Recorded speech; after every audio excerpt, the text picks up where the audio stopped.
Sydney Sutherland, 25, disappeared Wednesday. Where you at? Where you at? KAIT. KIT, go for load. And you're K or K? At Fox 16. Fox 16, KHB, right?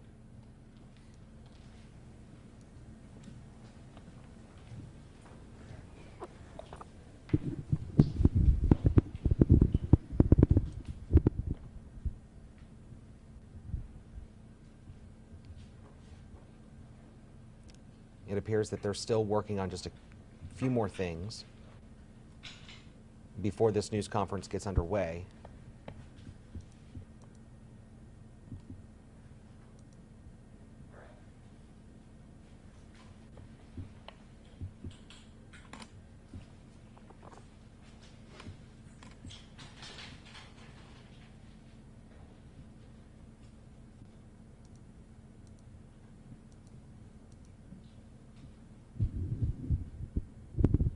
Y'all ready?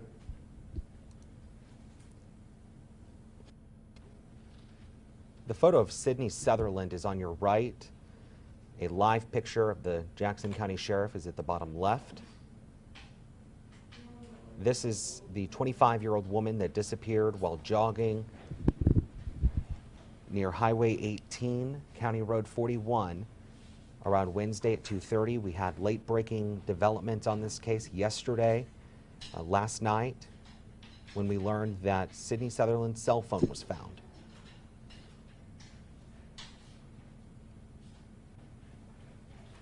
We know that the sheriff of Jackson County has been meeting with investigators all morning long, including investigators from the Arkansas State Police.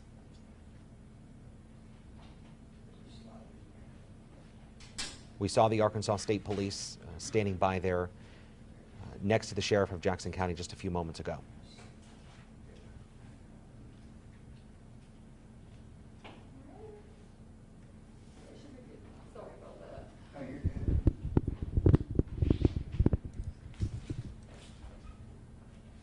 You ready? Okay.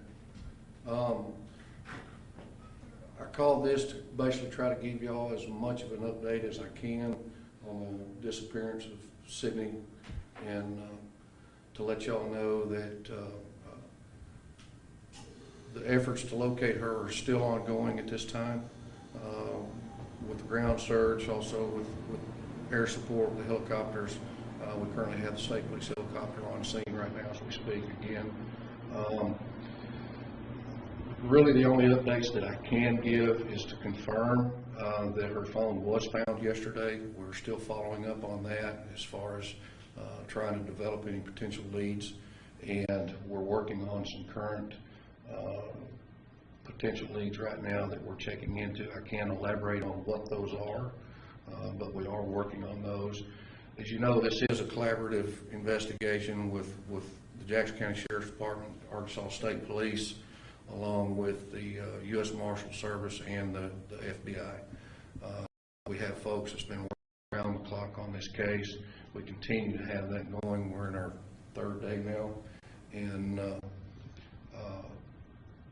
there's also been, we've received numerous phone calls this morning just to kind of quell some of the rumors. There was a lot of calls we received this morning indicating that we found. I'm here to tell you that we have not. That information did not come from us. She has not been located, and our efforts to find her are still ongoing at this time. Where exactly did he find the phone, and who found it? The phone was located in an area just north of her residence, probably a quarter mile, and that's the area that we've been concentrating on. And who found the phone? It was found along. So we understand that you and the ASP met today. Can you elaborate about the meeting? Sure. Basically, what we did today, which is something that we normally do on a case of this magnitude, we got all of the investigators together, and the investigators were going over case notes, basically discussing where we're at in the investigation, what's been done, what has been done, but we're still waiting on results, or what we need to focus on. That was basically what this meeting was about today, was just to get all the investigators together so they could go over the case notes and the investigation so that everybody's on the same page. That's the key on a case of this magnitude, is all the agencies that are involved. We don't want 15 people going in 15 different directions and not knowing what the others are doing. So this was basically just to make sure everybody is still on the same page, working together in coordinated effort. How important are the first 48 hours? You hear that a lot. Is that a misconception? No, not really. First 48 hours is very important, but just because we've not got there in the first 48 hours doesn't mean we're going to stop. And we do continue, and we'll continue around the clock, whatever it takes. We're not going to leave any stone unturned in this. So you mentioned like the coordination between agencies. Mm-hmm. Did anyone here request help from citizens, or are the citizens in this community just helping, offering their help? To be honest, when this case first originated, the community really stepped up. Once word got out that Sydney was missing, we had people from all over the county, also adjoining counties, that were calling and coming over saying, hey, whatever you need, let us know, we'll do it. And like yesterday, we had about 150 volunteers on the ground yesterday, and that's normal what you'll see in these smaller communities. These folks really step up. Small community, there's a lot of love going on, and everybody knows everybody and everybody wants to help. And that's how that came about. You're a sheriff, but you're also, a person. Mm-hmm. So on a personal note, how is it to work this case? It's a little bit more on this one for me. I've been in law enforcement 30 years here, and of course we take every case serious. We work every case as hard. I mean, from one case to the next, we work them all at the same level. This case is more for me because it's kind of personal. I do know the family, know them well. I know Sydney, watched her grow up. She went to school with my girls, and that's what normally in a small community like Jackson County, that's what you wind up with, is every once in a while you'll get a case, and it's kind of personal for you. And that's where it's at with me on this. I know the last word was that she had her Apple Watch on. Is there any word on that? Any hope? No actual information? We're hoping we can, but we haven't been able to yet. What do you think about this case? You may have just touched on it, just that this is a small community, but what do you think it is about it that's making it get shared so much?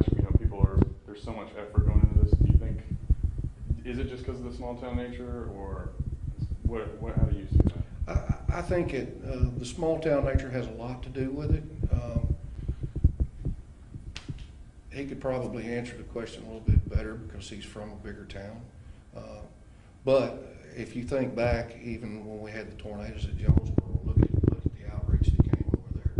It's the same thing here. It's just on a different level. That's all. It's that way everywhere around here in Arkansas, especially in northeast Arkansas. You see a lot, you hear a lot of these where the communities come together and the church families come together and local businesses and just regular citizens. They all come together, reach out to help. That's what you see. You said you had some possible leads. Anything solid yet? I can't really elaborate on the leads that we do have, but we are working on some stuff. Yes. You mentioned yesterday that you had 150 plus people from different agencies helping you out, as well as 200 volunteers as well. What does it mean to have this type of community support, and how do you get them to continue showing up to help? It really touches my heart when it happens, when it comes like this and the folks come out, just because of the small town nature and knowing that folks do care. As far as getting them to continue to come out, that's never been an issue. They always step up, every one of them, and they'll continue. As long as we need them, they're there.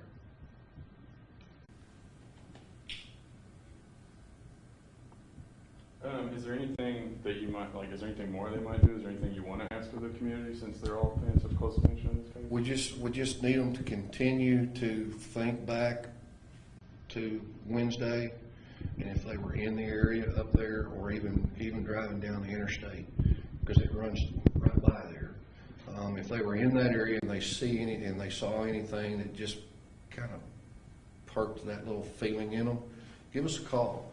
They can call us at the Sheriff's Department here, they can call Arkansas State Police. Just give that information to us so we can follow up on it.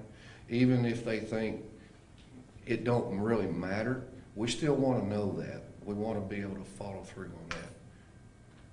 That's basically what I want the people out there to know, is if they have something, the least little thing that they think might or even might not, we need to know. We need to know. Okay? Is that it? All right, appreciate y'all. Thank you so much.